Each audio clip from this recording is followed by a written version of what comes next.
place that lets you know you're not the only nerdy true believer who's around. The comic book store, 'cause that's where the books live, but it's also much more. It's the heart of the art form that we all adore. Your friendly neighborhood comic book store. Out among the stacks of new releases, browsing with your future new best friends. You're gonna find a book you love to pieces. The girl behind the counter recommends dollar books and shelves of graphic novels. Titles old and new, you'll find them all. With action figures, board games, toys, and models to add to your new Comic Wednesday haul. The comic book store, 'cause that's where the books live, but it's also much more. It's the heart of the art form that we all adore. Your friendly neighborhood comic book store. Happy holidays, everybody. Welcome back to Source Material Live. I'm your host, the mandated reporter, and frankly, I'm mortified, Mr. Mark Radulich. And hey, this week, Wonder Woman, huh? The movie came out finally. If you ventured off to the theater, if you were adventurous, or if your theaters were open, you could have found it there. But I think everybody who subscribes to HBO Max saw it on HBO Max in the comfort and safety of their home. And so since Wonder Woman is now out, and that's the big talk in the socials, we're going to talk about a Wonder Woman comic right here called Come Back to Me, Wonder Woman's Parts 1 through 6, which were originally released as part of Justice League Giant Issues 3 and 4. Joining me to talk about Wonder Woman Come Back to Me is the CEO and owner of Honeysuckle Rose Creations, your queen of animation domination, Alexis Hejna. How do you do, madam? The holidays are over. Alexa, stop. Oh, for God's sake, it started again. You know what kills me? It's the one across the room for me. So, you know, like the one on my desk, I changed to COMPUTER, but we never changed the one next to the television, and I talk loud enough that I guess it heard me. You were saying the holidays. Yes, you are rattling the pots and pans like a good woman in the kitchen, from what I understand, and now you are sitting in a bathtub with wine or something like that. Sitting in my bed with Coke. How about that? Oh, soda. Coca-Cola. I was like, whoa, hold on, that didn't come out right. I was going to say, are we going to get, like, you just high in a bathrobe walking to your balcony on cocaine, possibly falling over the edge, set to Lynyrd Skynyrd? Not quite. No, yesterday was our family's Christmas dinner. We are keeping it small. We are still in times of COVID, but I did still have about 9 people come over last night. And I made cheesy hash brown casserole, bacon-wrapped green beans, slow cooker garlic buttered mushrooms, and a 10-pound prime rib, plus peanut butter cookies and a veggie tray. So I have pretty much spent this whole day laying in bed just like, it's over. It's finally over. And I apologize, there were no leftovers to cram into an envelope and send you. Damn it, I was just about to ask you about that. The other question I was going to ask you, since I'm not getting any prime rib in the mail, does Andre ever help you with your cooking, or were you just rattling the pots and pans all by yourself? He took care of the cleaning. Okay, that's how you split it up, eh? More or less. I'm the better cook. Gotcha. I understand that. That's why my wife does cooking, though. She left me. My wife left me. I'm all alone. She got in her car and drove to her friend's house in Georgia for the next 3 days. So I cooked dinner for the kids tonight, and we had hamburger helper. And according to the children, who are still alive, they have not gotten food poisoning. They have not died. They thought the hamburger helper and the cauliflower mash were delightful. What they ate of it. And I also got what was finally left. I hadn't opened up all of my presents on Christmas because we were holding off to do all the gift exchanges with the rest of the family. I got a pair of fingerless gloves that have the entire poem of Edgar Allan Poe's The Raven written on them, a 1,000-piece Beatles puzzle, and Christmas socks with corgis on them. No, for the woman who's nuts about corgi butts. No comics? I'm actually going to buy some comics for myself. Obviously, we're going to be talking about Disney's Dracula and Disney's Frankenstein. And I've been doing a little bit more research. They also have, we found that there's Don Quixote. They also have Hamlet. Okay. Well, I'm going to get added as well then. Yeah, I mean, let me put it this way. Don't purchase any more books until I've done research on all of what we've got on this list, because if we're not careful, we're going to end up buying like 20 books to discuss in 2 hours, because you're going to get me way too excited. All right. Well, let's get to the comic here. So as I said, these are reissued as individual comics and then reissued again as a trade, which, because of the popularity of Wonder Woman now, you can probably find in your local bookstore. Part 1 and Part 2 were part of the same book, and it was, cover date was September 2019, in-store date July 17th, 2019, and your writer was Jimmy Palmiotti and Amanda Conner. Are you familiar with Amanda Conner? Have you read her other stuff? I hate to admit it, I am really lousy sometimes with remembering certain names for certain writers. So chances are pretty good I have read some Amanda Conner stuff. I just cannot place it in my head right now what I would have read. All right. She is known for writing a bunch of different Harley Quinn. The New 52 Harley Quinn, Rebirth Harley Quinn, and it looks like she was also responsible for Power Girl. From 2009. How many times do we have to go over this? I don't read Harley Quinn willingly. I only read Harley Quinn when you make me read Harley Quinn. Listen, I don't make you read anything. You take the opportunities given to you. And I also read the writing on the walls that said, you're the only woman on the entire network. You know you have a responsibility to do. That is correct. So she also did the Soul Searchers and Company. Jimmy Palmiotti, who's the other author on this book, he's done Jonah Hex. I have to admit, I did not expect to see Jonah Hex in this book, but God, it's weird. He and Zatanna are my 2 all-time favorite DC characters. I know that sounds so bizarre, but I love Jonah Hex so much. He is just so cool. How much Jonah Hex have you read? A little bit here and there. I've actually dabbled a lot with the bits from the 80s when you had Jonah fighting cyborgs, aliens, cyborg aliens. It's just so bizarre to take a Western classic character like this and just suddenly throw him into the craziest sci-fi adventures. It's very surreal, and that's one of the things I love about it. And then we have the artist, Chad Hardin. Alex Sinclair is your colorist. Editors are Dave Wiles-Goose and James S. Rich. Letterers, Travis Lanham. All right, so this 6-issue limited series, which is broken up into 12 parts, 2 parts per issue, begins with Wonder Woman helping the fire department put out a forest fire, and it shows her talking to animals and getting the animals to help get the wounded away from the fire. She's hanging out with Steve there on the beach, and it's established that he is going to be flying some sort of experimental plane in the near future. Doesn't seem like there's any inherent danger in this. He's not worried. She's not worried. He goes to do his thing. She deals with this fire.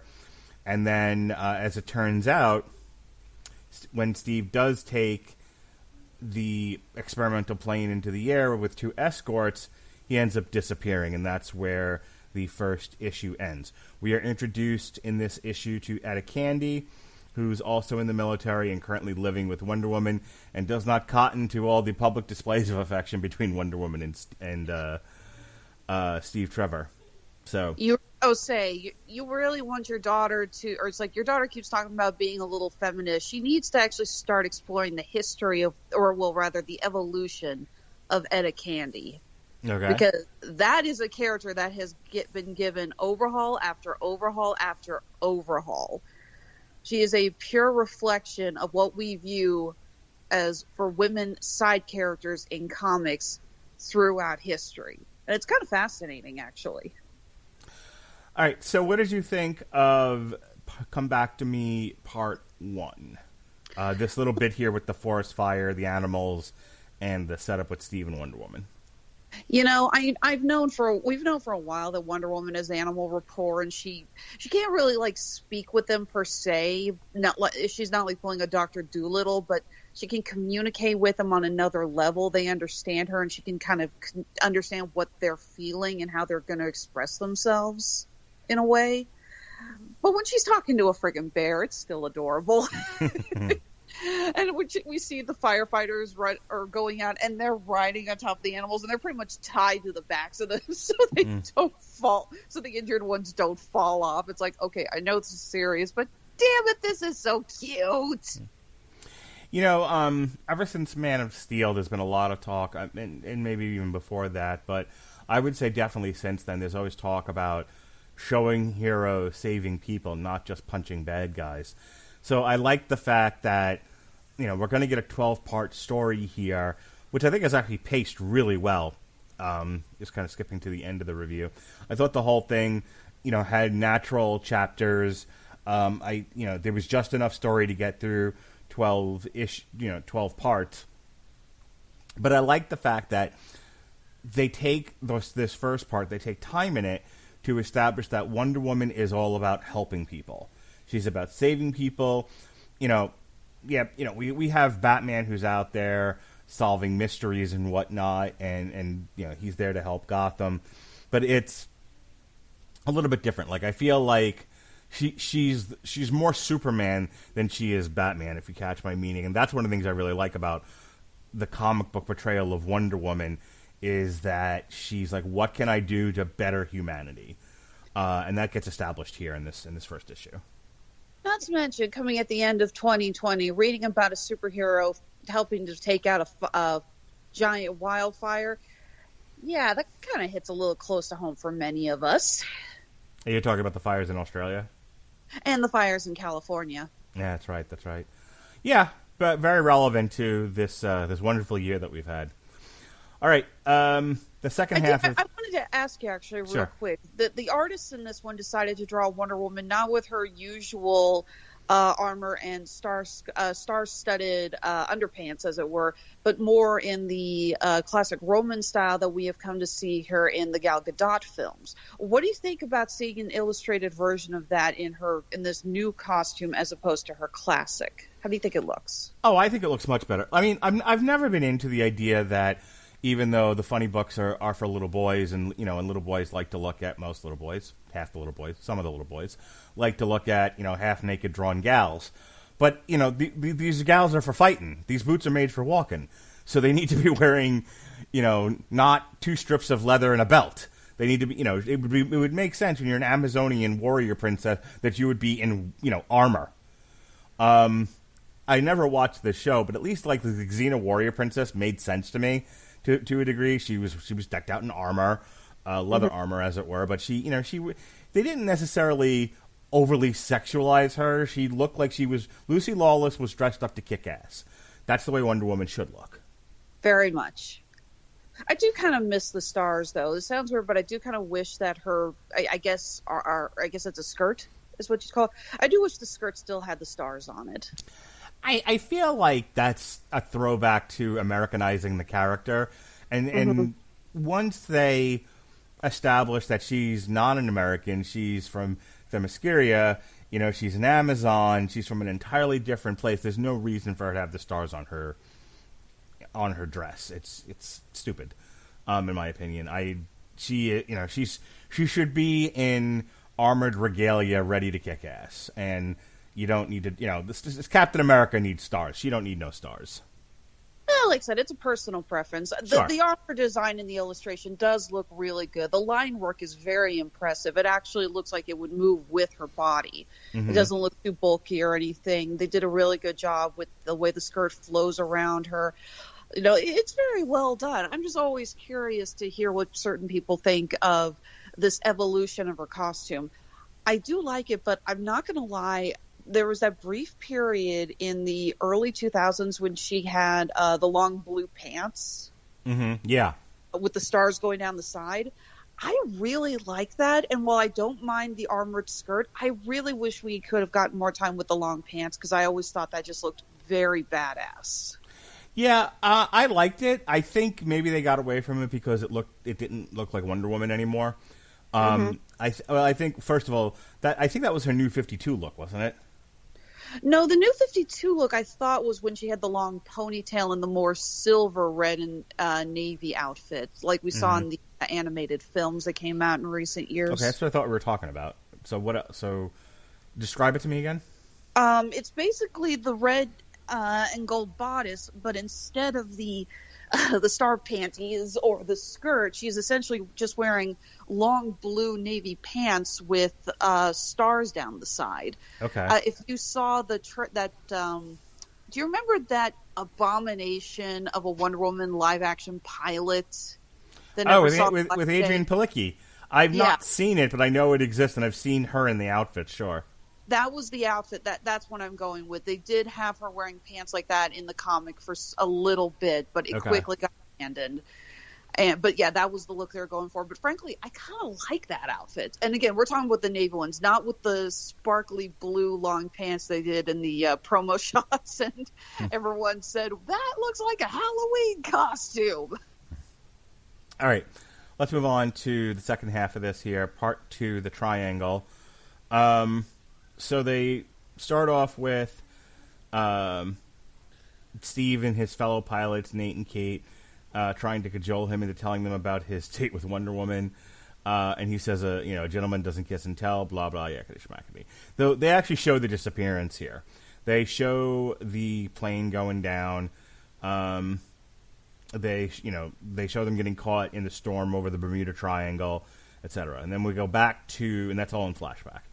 And we go back to Etta and Wonder Woman. That they don't show on radar or any kind of sensors or any kind of imaging from the satellite. So all the people back home in NASA are like, what are you talking about, Steve? Right. So Wonder Woman and Etta jump into her invisible jet, and they fly directly into the storm. And then they, of course, end up crash landing on the island.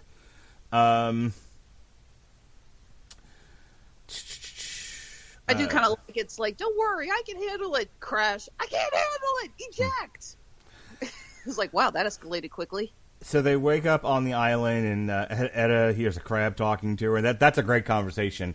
Etta's talking to the crab, and the crab's like, please don't eat me. I have valuable information. Yeah, she's like, before I eat you, do you happen to know where the other woman went? And he goes, yeah, that way. Please don't eat me. And although I hate to say it, I do kind of wish instead of her responding, the panel had been just her staring at the crab for a few minutes going, okay, and just walking off. I think that would have been funnier. The last thing we see once Etta catches up with Wonder Woman is the giant talking jaguar wearing one of the planes as a necklace and carrying a tank as a as a sidearm.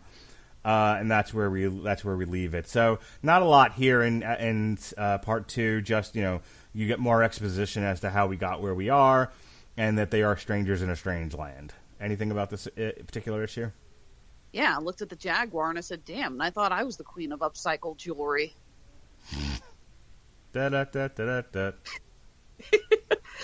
Actually, this makes me laugh really hard, though. Okay, that next panel that starts the third one, where you see the jaguar going to grab I think it's a T-Rex.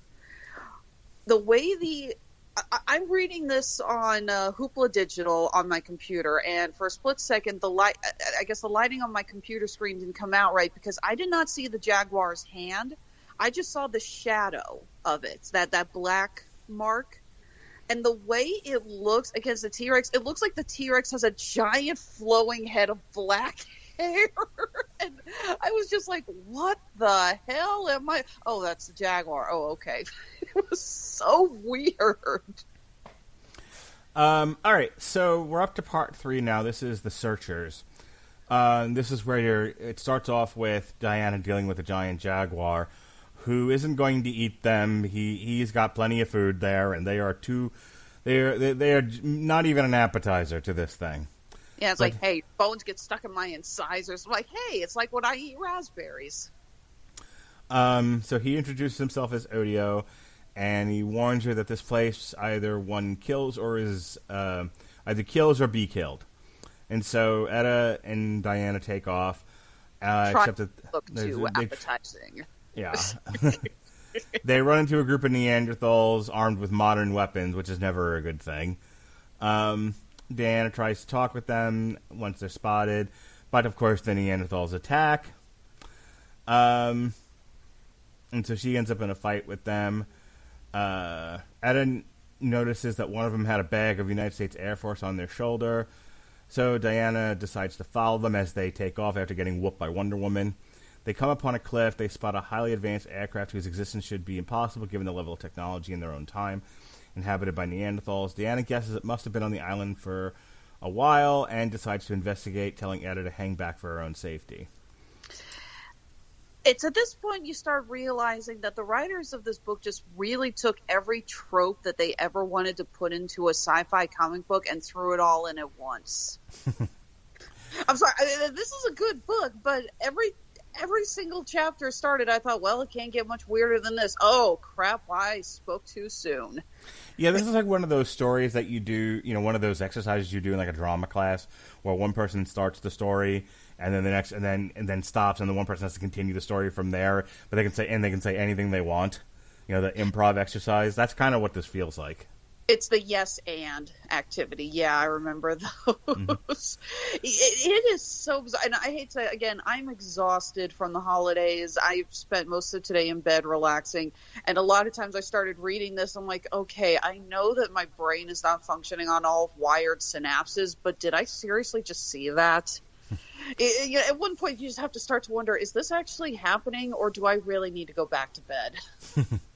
So this is, of course, where she runs into Jonah Hex. He was using the plane as kind of a base camp, and the Neanderthals had him tied up. And so she's like, how did you end up like this? The Neanderthals got the best of me.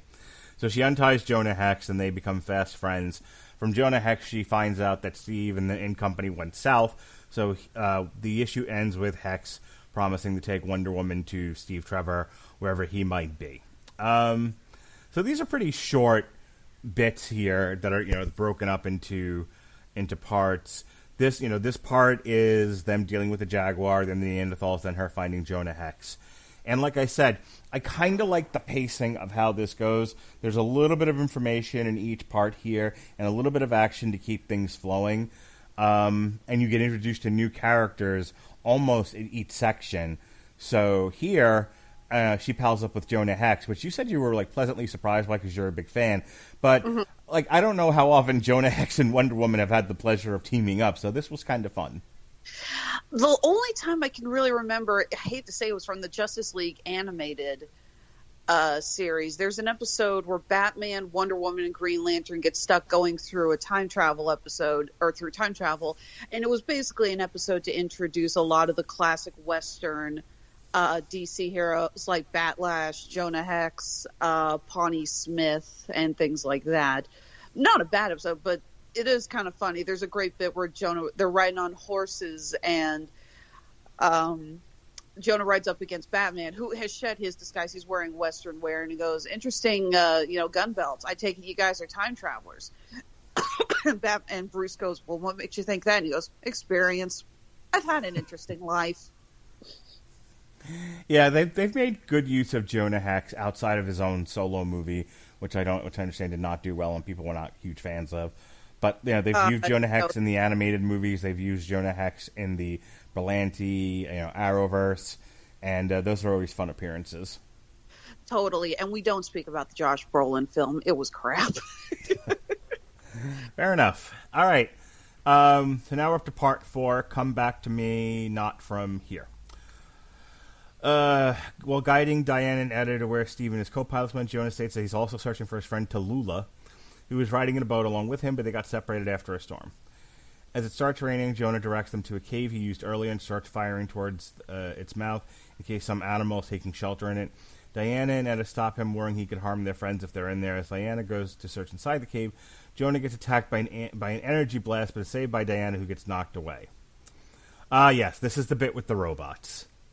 Yeah, it's like, okay, first we had a giant jaguar and dinosaurs. Then we had Neanderthals. Now we have robots. Yep. Okay.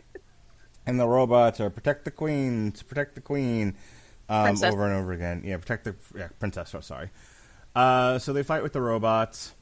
They eventually make it inside, and they find a green-skinned woman who does not remember who she is. But she has control. She knows this much. The robots are there to protect her, and she can control the robots. And that's about as far as they get with that. And I can't believe that we get through a whole comic with Jonah Hex and a hot alien chick, and not once does he get a kiss. Okay. What? You read the comics. Jonah, in the words of the guy who runs the Familiar Faces channel, Jonah Hex is a total pimp. I have actually not read much Jonah Hex, but I will take your word for it. Yeah, he gets plenty of attention from the ladies. So they see surveillance footage of Steve and its co-pilots cooking food. The robot states that it's a live feed, but he's unable to determine where it is it's coming from exactly. And that's when the bugs attack. Neanderthals, robots, and next on the checklist, giant bugs.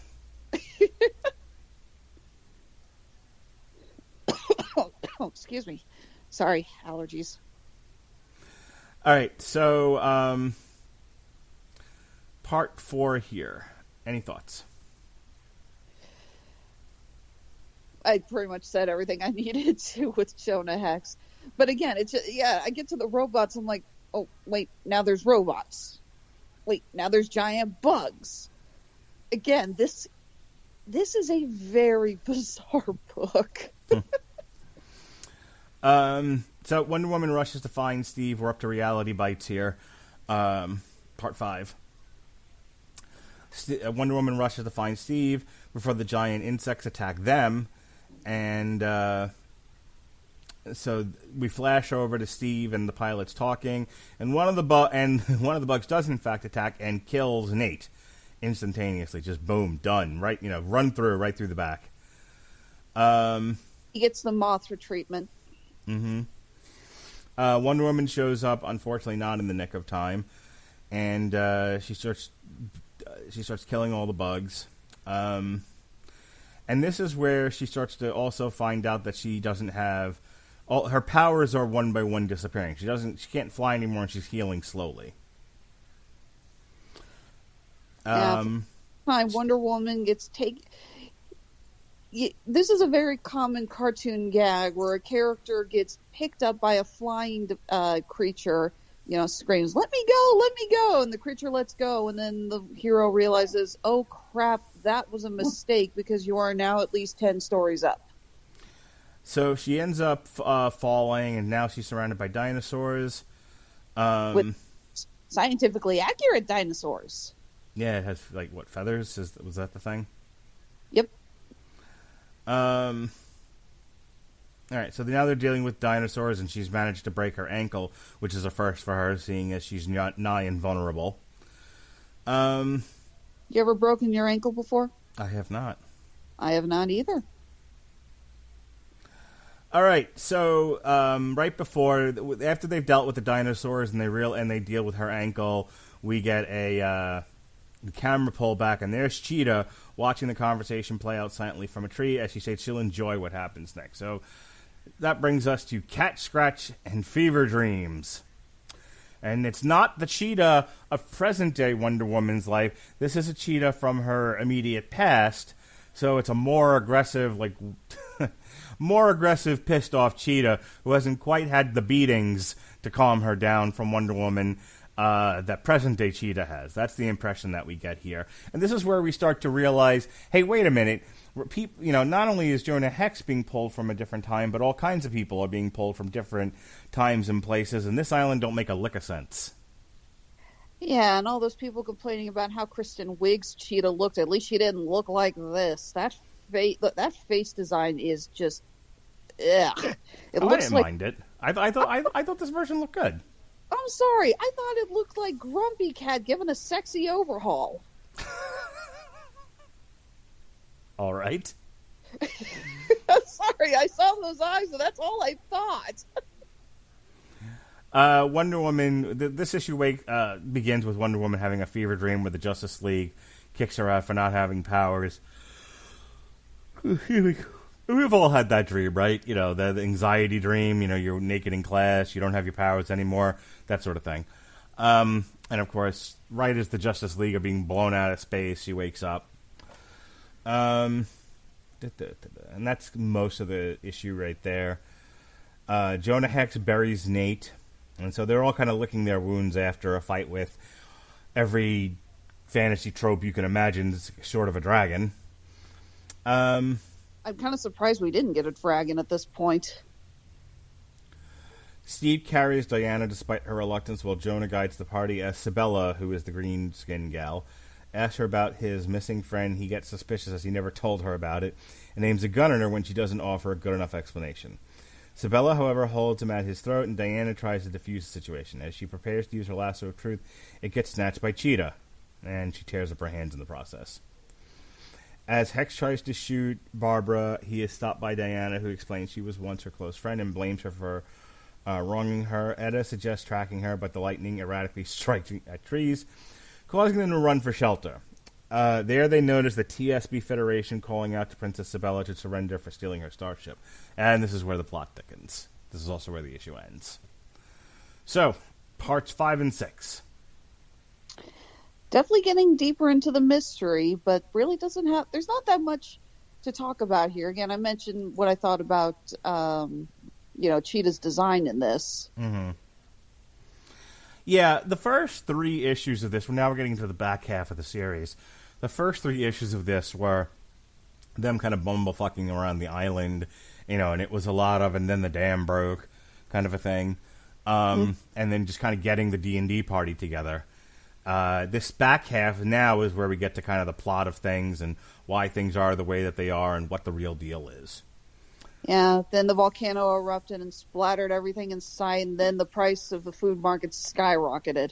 Yes. All right, we are up to A Royal Pain, Part 7.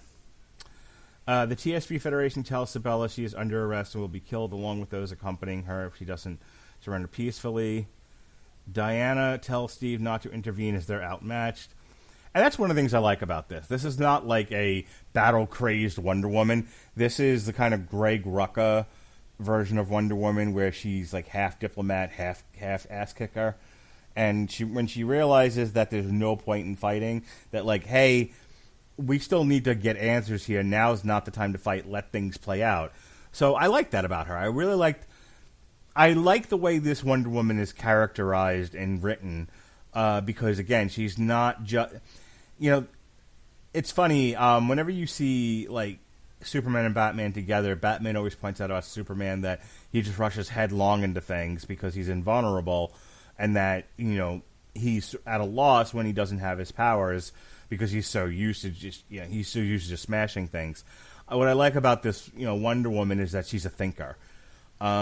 She's somebody who is a hero and wants to protect and definitely uses her invulnerability when she has it, but she knows when to be Batman and when to be Superman, if you catch my meaning. She knows when to kind of take a step back and look at the situation from another angle, and when to, rush head forward with your chin tucked, ready to smash. Agreed. There are some books that really do the overzealous, overpowered, battle-crazed Wonder Woman well. The first one that comes to my mind is Alex Ross's Kingdom Come, where they wrote that she had essentially been banished from the Amazons because she had become so battle-crazed that she had forgotten her mission of peace. But there are a lot of writers that go a little too heavy with that. Frank Miller comes to mind. He's written Wonder Woman as very man-hating, punch-happy, fuck the world kind of a character. So it can be done well, but it is nice to see it when a writer actually shows a little more restraint with the character. Yeah. I think it gives her kind of a regal presence because I think we tend to forget that she's from, royalty. Agreed. But everyone always wants to focus on Wonder Woman the ass kicker and not Wonder Woman the princess. Mm-hmm. So, in any case, the TSB Federation shows up to arrest Sabella because Sabella allegedly stole a ship, which she doesn't remember doing. Diana and her compatriots run away during the firefight with the TSB soldiers. They send spinning blades after them. She tells everyone to split up to evade them more easily and falls off a cliff along with Steve while escaping the blades. Once they emerge out of the water, she's unable to find Steve and dives underwater to search for him. She rescues him after finding him drowning and takes him to the beach, where he wakes up in the morning. Diana tells him that though they were able to escape, they've lost contact with the others. Diana's ankle is now starting to heal, or has healed, after a little bit of time passes. We're kind of getting the idea that time passes differently on this island, even though... So it's like, to Diana's body, it's probably been a couple of months, because she's noticing it's like, it still hurts, but it doesn't feel like it's broken anymore. Like in these last few hours, enough time has passed for it to heal. So we're starting to get a few more clues on how things operate on this island. I could be wrong, but I don't think we find out until the very end that this whole thing is in the Bermuda Triangle. And I can't help but feel if they had actually just said that at the beginning, we wouldn't have been so, okay, now what the hell's happening? Well, she's also starting to figure out that things, as I said before, they're not making a tremendous amount of sense. But what she starts to surmise is that there's a rhythm and a pattern and a pace to everything that happens. You get hurt, you heal quickly. There's never a lull in the story that there's, whenever things start to quiet down, something else attacks them. And she's like, this has got to be on purpose. And that's when we find out they're in the Mojo-verse. No. No, I'm thinking about that one Justice League episode where it's like, and when someone starts to ask questions, nuns nuns with dynamite. I don't remember that. Oh, there's this weird Justice League episode. It's way too complicated to try to explain, but basically, every time somebody starts to ask questions or things start to calm down, something else happens, and there's a moment when Flash has a moment of quiet, and all of a sudden he turns around, he sees there's a bus full of nuns with dynamite careening towards a wall, and he's literally like, you have got to be kidding me. So both her and Steve come to the conclusion that they're in some sort of entertainment. They're in a game for someone's entertainment, at which point they come upon Atlantis, which has mysteriously appeared near the island, and Aquaman battling the monsters attacking it. This has got to be the most useless part of the comic. I still don't understand why all of a sudden Atlantis, and why we have Aquaman just so he gets freaking yeeted across the ocean. Because they ran out of robots and Neanderthals. Yeah, sorry. It's literally, hi, Aquaman! Bye, Aquaman! An excuse to put him on the cover, I guess, if that's what they wanted to do. Two mysterious people who are watching what's happening who face the choices picked for the island and state it's time. As Aquaman spots Diana, he gets thrown far away by a monster, as you said. Steve tells Diana to run as they get attacked, but mysteriously teleported to a spaceship before they can be harmed. As they fall unconscious, they are placed in cryostasis along with their comrades, who also have been abducted. All right, so that's part 5. Part 8. Yeah, so now it's like, okay, now add alien abduction onto the list of the WTF moments in this comic. We are at Spar Among the Stars, originally from Wonder Woman Giant number 3. All right, the aliens state that the capture of the fighters from the island along with the Princess Sabella will provide them with a good sum. As they talk, one of them gets pierced through his chest by a mysterious small projectile, and the other gets pierced through his head as he tries to protect the princess. The surviving alien seals the room, and Diana, who awakens from her sleep, realizes what's happening. She spots that the hull of the spaceship has been pierced and quickly seals it with a giant metal slab, like you do. As Cheetah and Sabella awake, the latter realizes that Diana saved them by sealing the hull. As Cheetah attacks Wonder Woman, she is subdued and is only released upon agreeing to calm the fuck down, as Diana states she is not the one who should be fighting. She should be fighting. Diana takes back her lasso from her and tells Sabella that her powers seem to have returned. Sabella states that the sleep chambers heals one's body and that the aliens transporting them are the, let's see if I can pronounce this, Giscari bounty hunters. 3 women decide to take the ship, though Sabella states that the pods of the others can't be opened, and they'll need to subdue 4 more Giscaris to take control. Another side quest. Yeah. Diana stops her compatriots from firing the guns after spotting 2 Giscaris and subdues them silently before stopping Cheetah from executing them. Yeah, the one who's blood hungry in all of this is fucking Cheetah. Golly. I hate to say that the animation in this, it starts to get a little chaotic. There's a lot of bright light use, and there's multiple times where I was like, wait, what's going on? Who just got attacked? Huh? It gets a little confusing, a little too busy, I think, in the next few issues. So here's where they learn about the Arena of Death. Because why not throw in, a freaking... Gladiator game. I was going to say Thunderdome. Sure, either way. They try to get the ship to turn around, but it is unable to, as the arena's tractor beam has already locked onto it, and Sabella decides to take Diana and Cheetah to the trophy room in order to dress up their collected gear. Meanwhile, the arena guards come out to collect the captives, and after noticing that no one inside is responding, are told by their cyborg boss, Rig, to be ready for any skirmishes.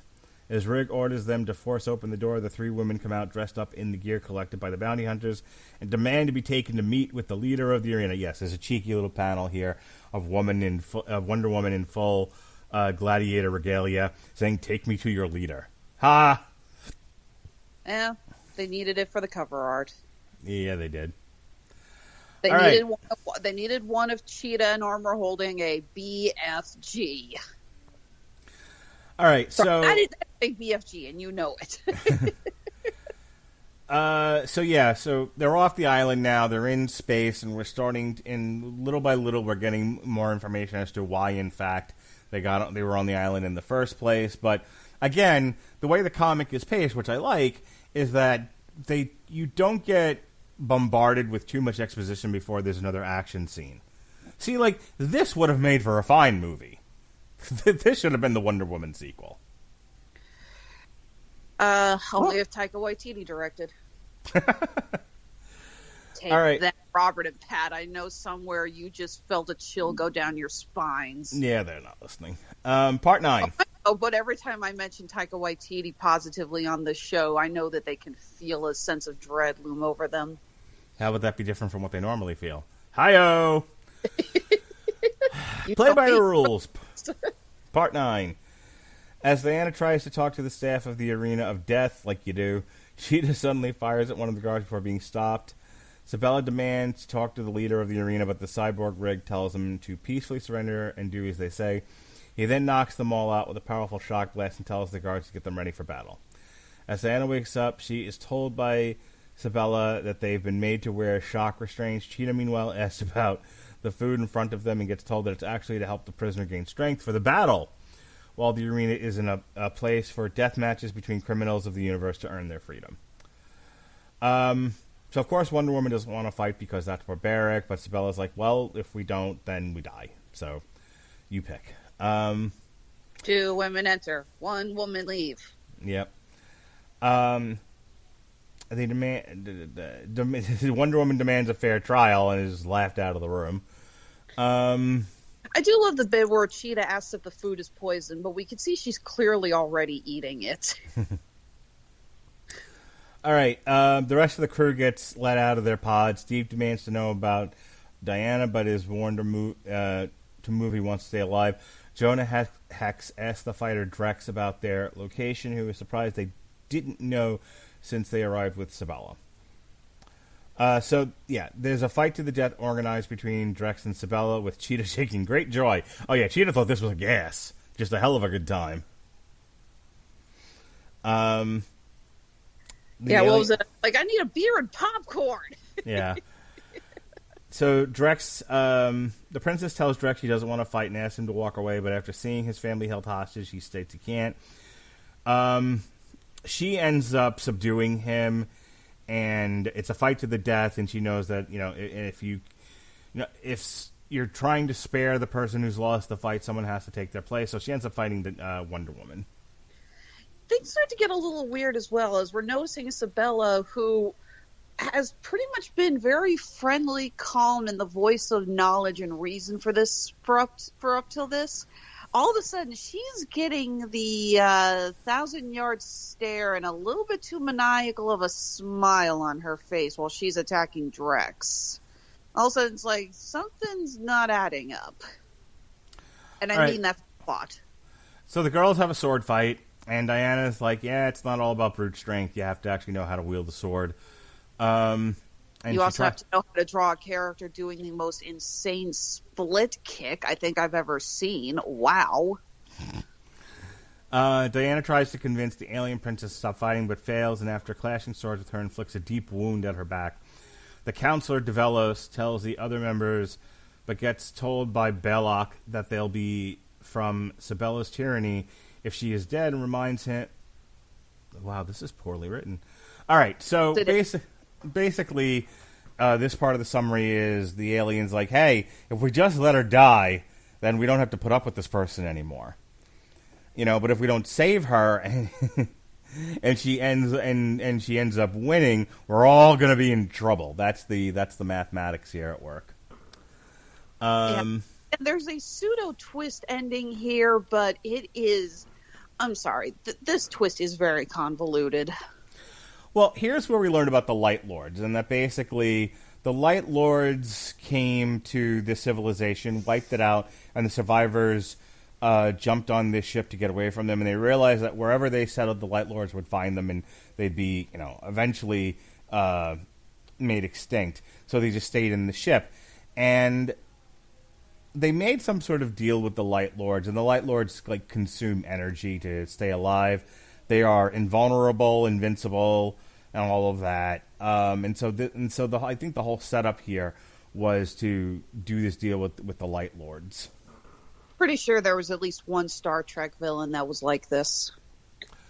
And so the other crew are trying to get out of their imprisonment, and they do the I'm sick business, which this was actually really funny, this bit, because they're like, oh, I'm sick, I have cramps, I'm pregnant, I have the oogie boogie flu, and the aliens outside the door are like, did they think we were born yesterday? Yeah, I love when the one's just like, I think she's giving a baby. The guard's like, well, that's a new one. That was good.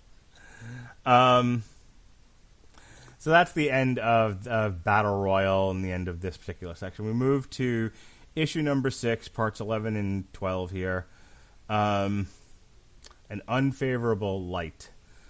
The Light Lords arrive at the Arena space station and start merging with its complex. Meanwhile, Diana drags Isabella by her neck with her lasso. She criticizes her for endangering the lives of others for her amusement.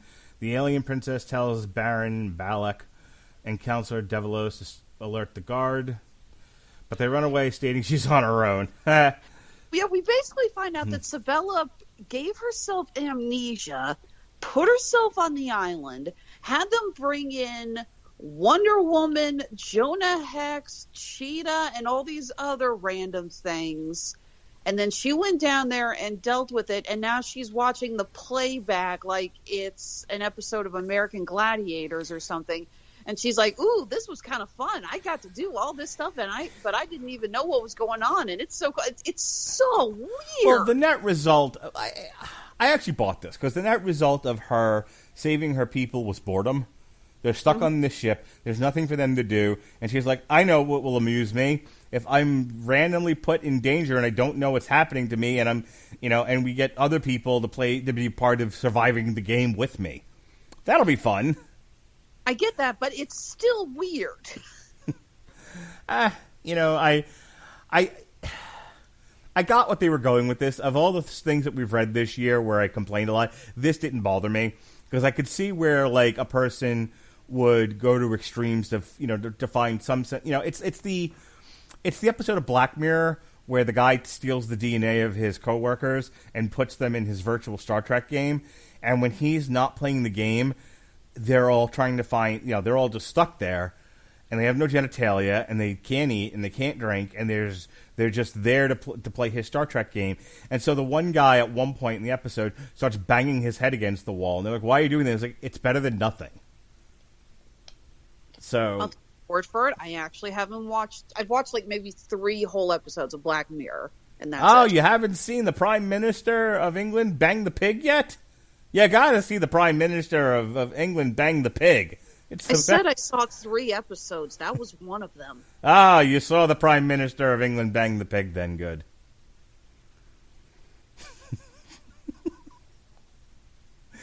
You gotta watch the Star Trek episode now.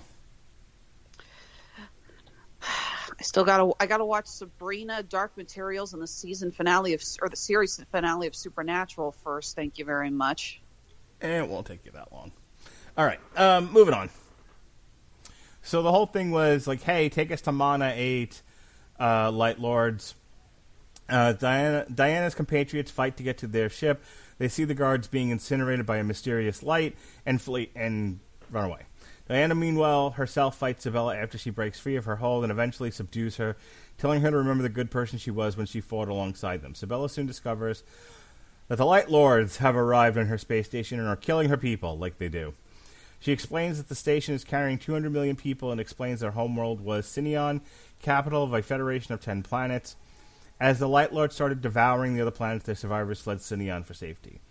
Sabella's parents tried to make a deal with the Light Lords for sparing their world, but they were killed and their planet devoured of most life while the survivors fled in space, as I said before. As the population expanded, so was the size of the station under Sabella's watch.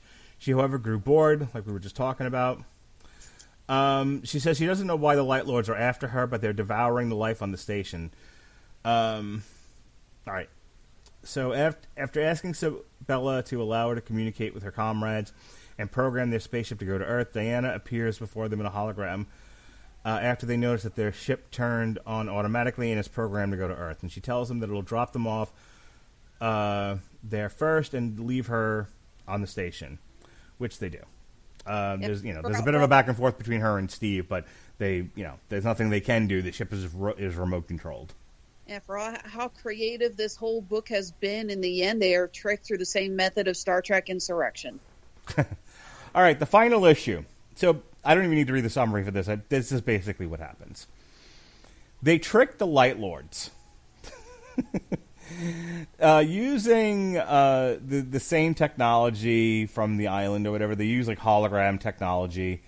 They essentially trick the Light Lords into walking into a holodeck where... Yeah, exactly. That's what I was saying, the whole insurrection thing. Because they basically just put them in the wrong room with the holographic technology. So Wonder Woman distracts them by throwing all manner of weapons at them and throwing planets and Thanos and Unicron and just everything she can think of. And the Light Lords are like, "What are you doing? We're invincible. We just absorb energy."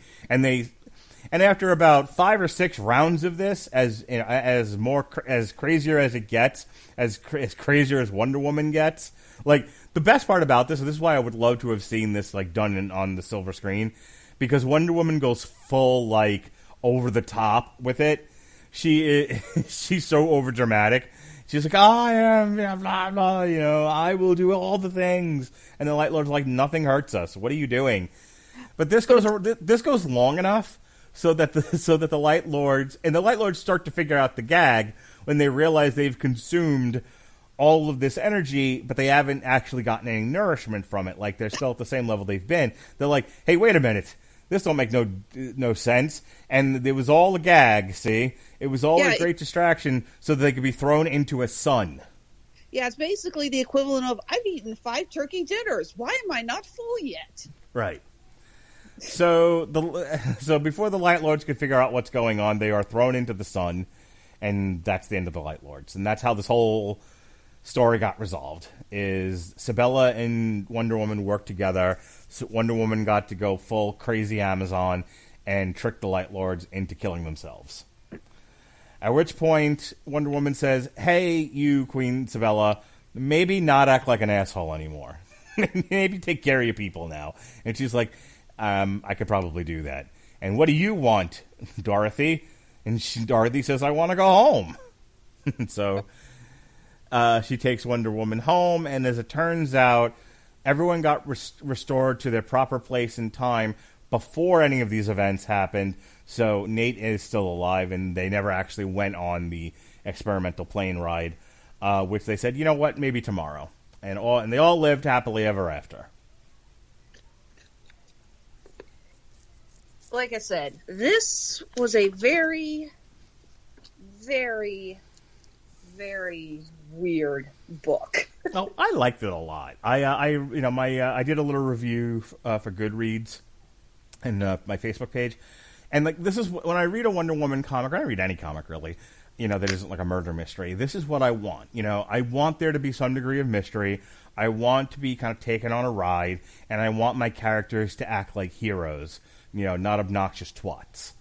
And I got all of that here. I got action, adventure, romance. I got everything that you could possibly want in a story, and I got it wrapped up in a nice little bow. I'm not a complicated man. So, this had the right amount of exposition, the right amount of action, and the right character portrayals to kind of keep me along for all 12 issues. What are you having hesitations about here? You seem like you're struggling with it. You keep saying weird. What are you wrestling with? I'm not wrestling with anything. It was a good book. It was, there were a couple of parts of it that weren't that well written. There was some dialogue that felt a little forced, and there was a few parts that did feel just a tiny bit exposition-y. There's a few parts where it's just like, wait, doesn't this seem like so-and-so? Doesn't this feel like blah, blah? And we agreed, like the scene with the two aliens discussing whether or not they should let Sabella be killed was not that well written. But you have something this crazy, huge, epic, you're going to have a couple of scenes like that. There's always going to be a part where a comic writer's like, well, we have to get this across. Okay, fine, let's just have the character drop some exposition. Yeah, that happens more often than not. It sucks, but it's par for the course. It's going to happen. It's not a big deal. But again, that doesn't stop this comic from being very, very bizarre. I did enjoy it. I think I might have enjoyed it a little bit more if I wasn't so exhausted with my face in a pillow from, spending a whole day cooking hash brown casserole, green beans, and prime rib.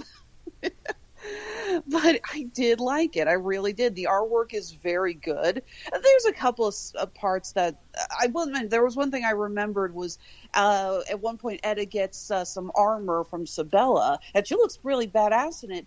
But then when they cut to the start of the next chapter, the armor's gone, and we never get an explanation of why she doesn't have it on anymore.